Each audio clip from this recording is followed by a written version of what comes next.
আসসালামু আলাইকুম রহমতুল্লাহ। আমার কবিতার ঘরে আপনার হচ্ছে 55টি ঝুড়ি বান্ধা আছে, অর্থাৎ একটা লাইনে একটা কম ছিল। তাই এখন আমি আল্লাহর রহমতে আর একটা ঝুড়ি বানবো, চলেন আপনাদের দেখাই। তো আপনারা যারা এই ঝুড়ির মাধ্যমে অর্থাৎ ঝাঁকার মাধ্যমে যারা কবিতা পালন করবেন, তারা অবশ্যই আল্লাহর মতে সবচেয়ে ভালো হবে। দেখুন, এই ঝাঁকাটা আছে আপনার 12 ইঞ্চি, অর্থাৎ 1 ফুট সাইজের।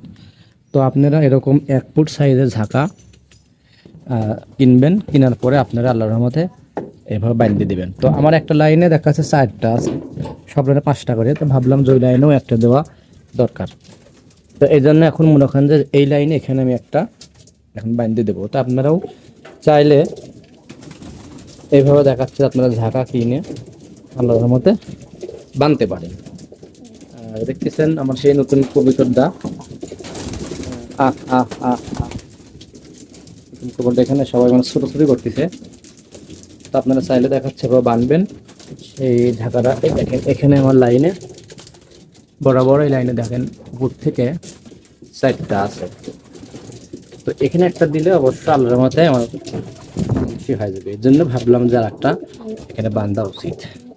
তাই আপনারা যদি ভিডিওখান যদি ভালো লেগে থাকে, অবশ্যই আপনারা পেজটা ফলো করে দেবেন ইনশাল্লাহ।